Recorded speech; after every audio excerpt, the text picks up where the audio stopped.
ونعوذ بالله من شرور أنفسنا من يهده الله فلا مضل له ومن يضلله فلا هادي له وأشهد أن لا إله إلا الله وحده لا شريك له وأشهد أن سيدنا وسندنا ومولانا محمدا عبده ورسوله أما بعد أعوذ بالله من الشيطان الرجيم بسم الله الرحمن الرحيم يا أيها الذين آمنوا اركعوا واسجدوا واعبدوا ربكم وافعلوا الخير لعلكم تفلحون صدق الله العظيم. میرے دوستوں ساتھیوں، ہر شخص دنیاوی اعتبار سے یا مالی اعتبار سے یا اخروی اعتبار سے کوشش یہ کرتا ہے کہ مجھے کامیابی مل جائے. کامیابی کی تمنا اور آرزو اور خواہش ہر شخص کے اندر موجود ہوتی ہے، اور یہی چیز اسے زیادہ سے زیادہ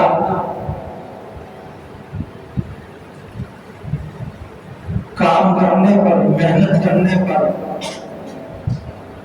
نقصان اٹھانے کے بعد دوبارہ کھڑے ہونے پر آمادہ کرتی ہے.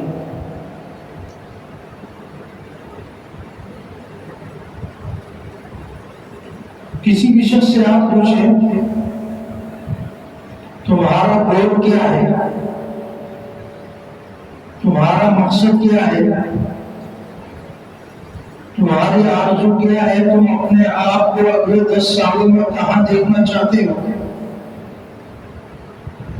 تو ہر شخص کچھ نہ کچھ بتائے گا کہ میرا یہ خواب ہے، میری یہ چاہت ہے، میری یہ جستجو ہے، میری یہ تمنا ہے، میں اس کے لیے کوشش کر رہا ہوں، میں فلاں کام کے لیے محنت کر رہا ہوں. اس کے مطابق پھر وہ اپنے طور پر جو بھی حکمت عملی ہوتی ہے اس کو اپنانے کی کوشش کر رہا ہوتا ہے.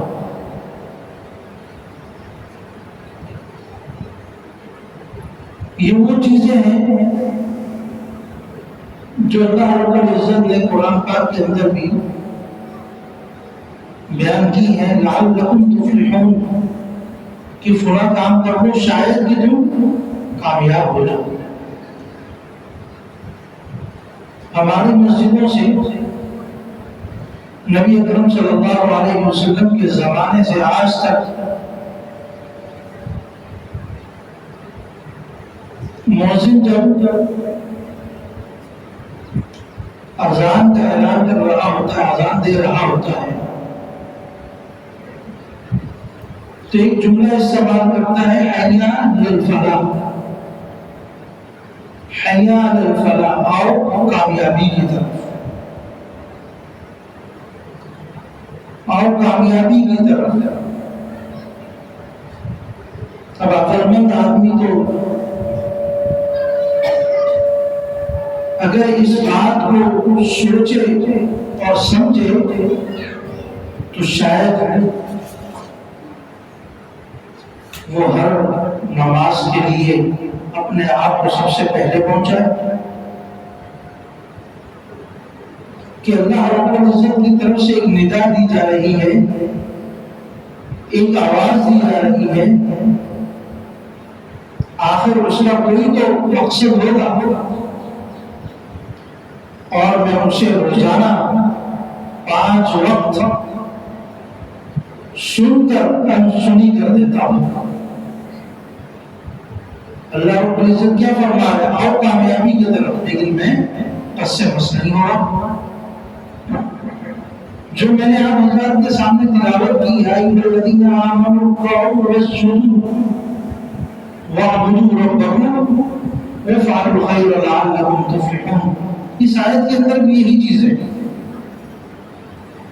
الذین آمنوا ارکعوا، رکوع کرو، سجدہ کرو. رکوع سجدے سے کیا مراد؟ نماز پڑھو. وافعلوا الخیر، اور اچھے کام کرو.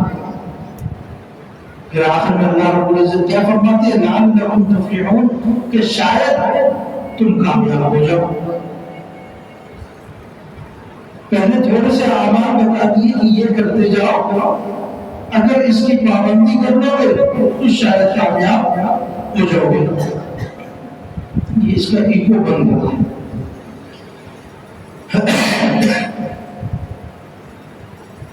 لعلکم تفلحون، کہ شاید تم کامیاب ہو جاؤ.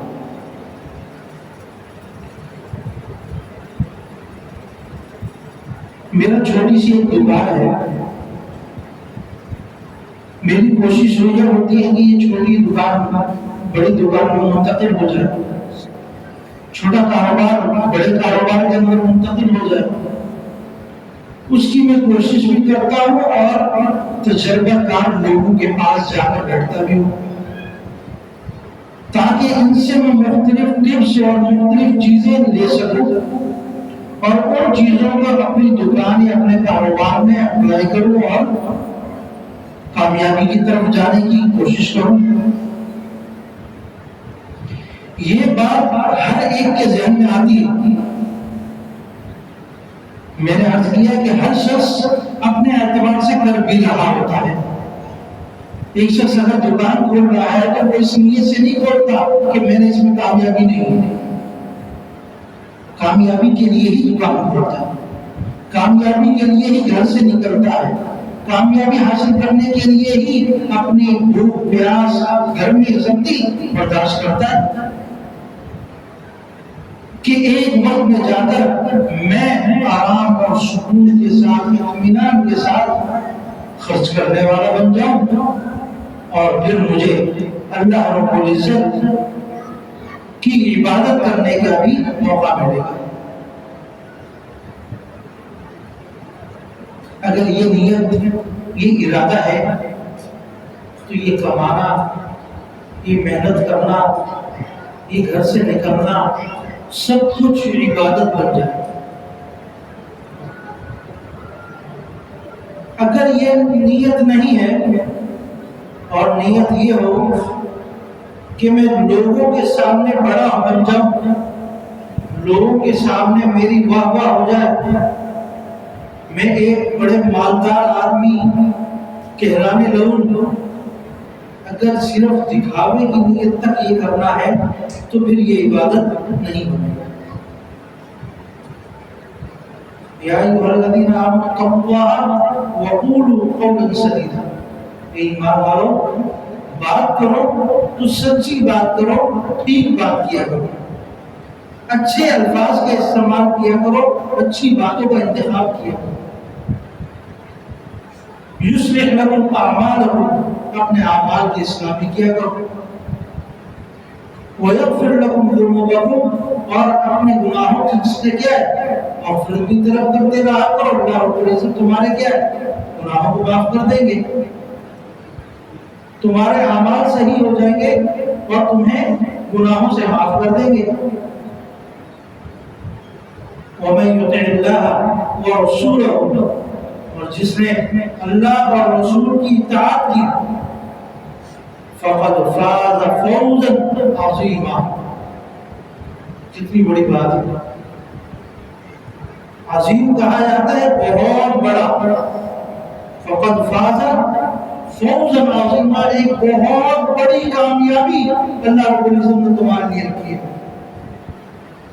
اگر یہ اعمال کر لیتے. وَمَن يُطِعِ اللَّهَ وَرَسُولَهُ فَقَدْ فَازَ فَوْزًا عَظِيمًا، تو اللہ رب العزت تمہیں بہت بڑی کامیابی سے نوازے گا. میں نے عرض کیا کہ ہر شخص چاہتا ہے میں کامیاب ہو جاؤں. اللہ رب العزت نے کامیابی کے معیارات بتائے کہ کامیابی کیسے حاصل ہوگی، یہ کام کرو۔ حی علی الفلاح کہا جائے تو مسجد کی طرف آ جاؤ، حی علی الفلاح آؤ کامیابی کی طرف۔ اگر میں یہ سن کر بھی کامیابی کی طرف نہ آؤں، اس کا مطلب ہے کہ میں اپنے لیے کامیابی نہیں چاہتا۔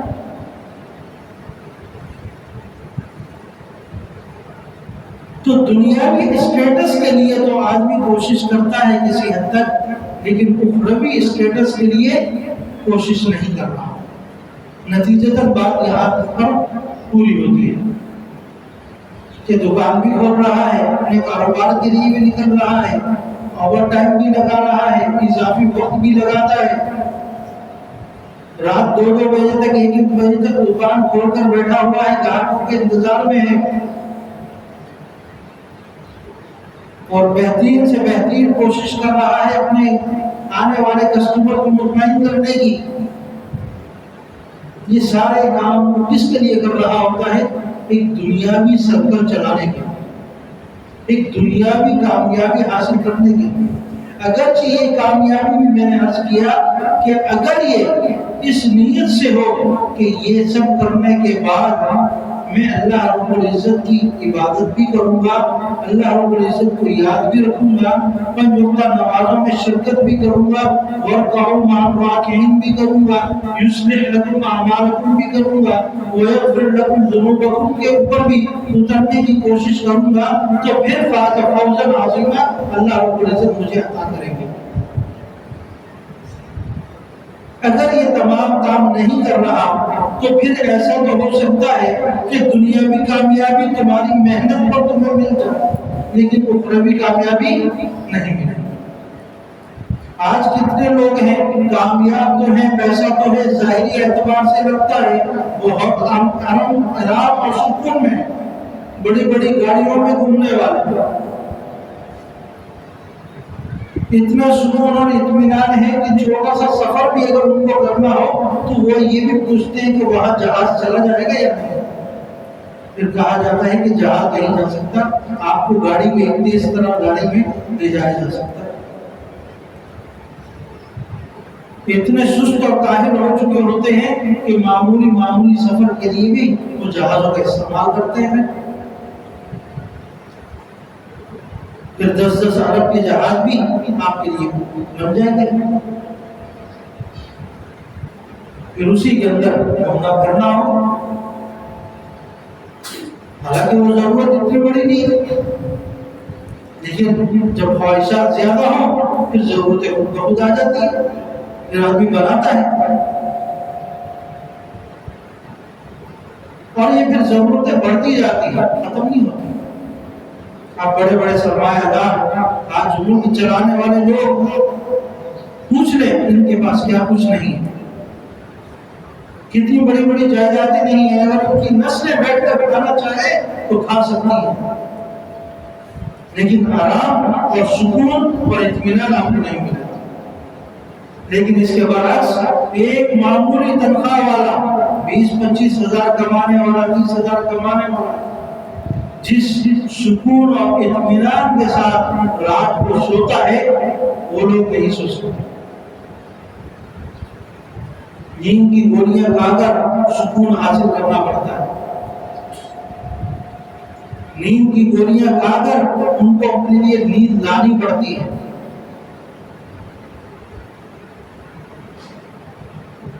کیا کہا جاتا ہے کہ صحت جس کی بہتر ہے اس کو مال و دولت کی پھر ضرورت نہیں ہے۔ جس کے پاس سونے کے چمچ ہو، سونے کی پلیٹیں ہوں، لیکن اگر اس کی صحت خود ٹھیک نہیں ہے تو ان چیزوں کو کیا فائدہ اس کا؟ ان آسانیوں کا، ان راحتوں کا کیا فائدہ اس کے لیے جب اس کا بدن ہی اس کے ساتھ نہیں؟ تو اگر اللہ رب العزت نے کچھ ہمیں دنیاوی چیزیں نہیں دی تو دوسری طرف ہمیں صحت اور ایمان کے اعتبار سے جن دولتوں سے نوازا ہے ان کی قدر کی ضرورت ہے۔ آج ہم ایک طرف تو دیکھتے ہیں لیکن دوسری طرف کا آئینہ نہیں دیکھتے، دوسری طرف کیا خرابیاں ہیں ان کو نہیں دیکھتے۔ اگر ان چیزوں کو موازنہ کر کے برابری کر کے اگر ہم دیکھنے لگے تو اللہ رب العزت کی طرف سے بہت بڑے انعامات ہیں۔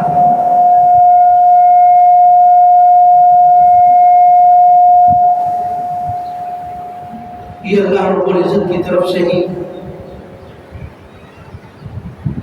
آپ کو اس طرف توجہ ملے گی، اور وہ کب ہوگا؟ جب آپ حی علی الفلاح کی طرف اٹھ کر خود آنا شروع کر دیں گے، پھر آپ کو پتا چلے گا کہ اللہ رب العزت نے مجھے اس حالت میں بھی کن کن کامیابیوں سے نوازا ہے، میں اس حالت میں بھی اتنی میری آمدنی نہیں ہے، اتنی مجھے سہولیات نہیں ہے، اتنا مجھے آرام اور سکون نہیں ہے، لیکن اللہ رب العزت نے مجھے کن انعامات سے نوازا ہے اس کا اندازہ پھر ہوگا۔ اگر اپنی زندگی کو آپ لوگوں کی طرح گزارتے رہے، پھر بڑے بڑے آرام اور سکون کی چیزیں بھی مل جائیں تو سکون اور اطمینان میسر نہیں ہوگا۔ تو میں عرض کر رہا تھا، میں نے 2 آیتیں آپ حضرات کے سامنے تلاوت کی، اس کے اندر اللہ رب العزت کن لوگوں کو کامیاب کہتے ہیں کہ اللہ کی عبادت کر لو، اچھے اعمال کر لو، اعمال صالحہ اختیار کر لو،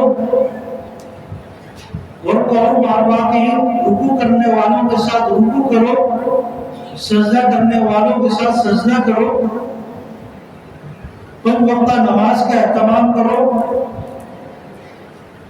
اگر ان تمام کاموں کو کرتے ہوئے دنیاوی کام بھی کر رہے ہوگے، دکان بھی کھول رہے ہوگے، جاب کے لیے بھی جا رہے ہوگے، کہیں نوکری بھی کرتے ہوگے، اپنا کاروبار بھی چلا رہے ہوگے، اللہ رب العزت اس کاروبار کو چلانے کا بھی ثواب ایک عبادت بنا دیں گے۔ آپ کا گھر سے نکلنا بھی ایک عبادت بن جائے گا، آپ کا جا کر خون پسینہ بہانا اپنی آمدنی کے لیے یہ بھی عبادت بن جائے گا۔ جب نیت یہ ہو یا اللہ مجھے اتنا مال دے دے کہ میں آرام اور سکون کے ساتھ تیری عبادت کے لیے وقت نکال سکوں۔ اللہ رب العزت تو نیتوں پر فیصلہ کرنے والے ہیں، آپ کی نیت جیسی ہوگی اللہ رب العزت کی طرف سے احکامات بھی ویسے نازل ہوں گے۔ پھر اللہ رب العزت آپ کو فائزین میں شامل کریں گے، فقد فاز فوزا عظیما، عظیم کامیابیوں سے نوازیں گے۔ لعلکم تفلحون، یہ قرآن پاک کے اندر یہ الفاظ بہت جگہ پر ہیں کہ شاید کہ تم کامیاب ہو جاؤ، لعلکم تتقون، شاید کہ تم تقوی اختیار کرو۔ اس طرح کے الفاظ اللہ رب العزت نے قرآن پاک میں بہت ہیں۔ اور پھر ہمیں 5 وقت نماز کے اندر ہی، اذان کے اندر ہی یہ آواز بار بار آتی ہے۔ ہم نماز کے لیے کھڑے ہوتے ہیں، مؤذن صاحب کی اقامت کے اندر وہ الفاظ بار بار سنتے ہیں۔ یہی کامیابی ہے کہ ہم اس دنیاوی زندگی میں رہتے ہوئے اپنی آخرت والی زندگی کو مکمل اور پورا کرنا، اس انداز سے کہ جب یہاں سے جائیں تو وہاں تک ہمارے لیے اسباب پہلے سے میسر ہو۔ یہاں سے کوئی سفر کرنے کے لیے نکلتا ہے کیا اپنے ساتھ اتنی رقم رکھتا ہے نا کہ میں چلا جاؤں اور واپس آ جاؤں اور جتنے دن وہاں پر رہوں تو میرے کھانے پینے کا انتظام میں کر سکوں، وہاں رہنے کا میں انتظام کر سکوں۔ اس طرح تو کوئی بھی سفر نہیں کرتا کہ میں یہاں سے نکل جاؤں آگے اللہ والی کے دیکھی جائے گی، کوئی نہیں کرتا۔ تو جہاں ہم نے ہمیشہ کے لیے رہنا ہے اس کے لیے بھی تو کوئی اسباب اختیار کرنے چاہیے نا۔ یہ دنیا کی زندگی تو 70 سال 80 سال 90 سال، لیکن جہاں ہمیشہ کے لیے رہنا ہے اس کے لیے پھر اللہ رب العزت یہ فرماتے ہیں وَقَوْلُ مَا الرَّاكِعِينَ لَعَلَّكُمْ تُفْلِحُونَ۔ شاید کہ پھر تم لوگ کامیاب ہو جاؤ. اگر یہ اعمال دنیا میں کرتے جاؤ گے تو انشاءاللہ پھر آخرت میں تمہیں کامیابی مل جائے گی. اللہ تعالیٰ عمل کی توفیق عطا فرمائے. اور جہاں ہمیشہ والی زندگی ہے اس کے لیے، اس گھر کے لیے کچھ اعمال آخرت کے لیے جمع کرنے کی اللہ رب العزت توفیق عطا فرمائے. اور علینا